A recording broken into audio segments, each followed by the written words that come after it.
এই ভিডিওটি শুধু বিনোদনের জন্য, কেউ বাস্তবের সঙ্গে তুলনা করবেন না।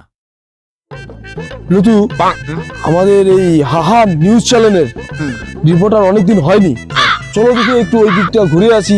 ঠান্ডাটা পড়েছে, দেখা যাচ্ছে। চলো এই মানুষগুলোকে জিজ্ঞাসা করি ঠান্ডায় কেমন ফিল হচ্ছে তোমার। ঠিক আছে চলো দেখি। লুতু, এখানে না বাড়ি দেখা যাচ্ছে, চলো দেখি। আর লুতু, চল তো ওই বাড়িটার ভিতরে যাই। এই না না না না, ফিরে রাত্রি হয়ে গেছে, ঝাঁটা হয়ে গেছে। আরে আমি তো আছি রে ভাই, ও হাহা নিউজের আমরা লোক, চল না দেখি কি হয়। বাড়িতে কেউ আছো? এবার কেউ আছেন? বাড়িতে কেউ আছেন? এখানে আমরা হাহা নিউজ থেকে এসেছি।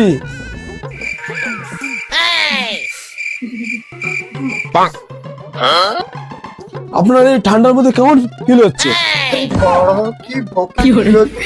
এত ঠান্ডা পড়েছে, এত কেন পড়লো ঠান্ডাটা? আপনি বলুন, এই ঠান্ডাটা এত কেন পড়েছে? সমস্যা তো এই ভোকি কোথা থেকে টিউটি বানাই। ঠান্ডা অ্যাকচুয়ালি পড়ছে কি জানো তো, পুরো মহল্লা ঠান্ডা তো। হ্যাঁ দাদা, মহল্লা পুরো ঠান্ডা। হ্যাঁ, আপনার টুনটুনও ঠান্ডা হয়ে গেছে। বলছি রে, আপনি কি বলতে যাচ্ছেন? আরে অ্যাকচুয়ালি কি হয়েছিল, এই ঠান্ডাটা এত পড়তো না। আমার বাবা পরশু দিনে একটু দুপ্যাক চড়িয়ে এসেছিল। পরশু দিন কি করছে, আমার বাবা ফ্রিজের দরজাটাকে খুলে রেখে দিয়ে, ফ্রিজের হাওয়াটা এত ঠান্ডা বেরিয়েছে, পুরো মহল্লা ঠান্ডা। বলেন, বলছি শুনেছিস? হ্যাঁ, তো কালাকার আদমি আছে। মজাকার একটা লিমিট হয়। আমাদেরকে কি কি ভেবেছে নাকি?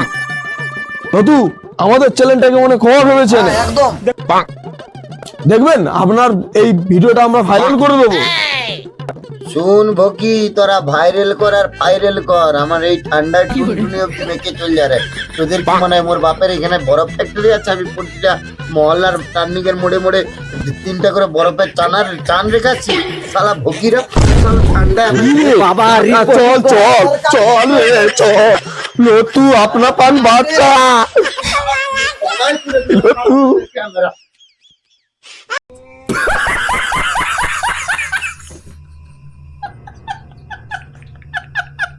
ভিডিওটি দেখা শেষে লাইক, সাবস্ক্রাইব, কমেন্ট করতে ভুলবেন না।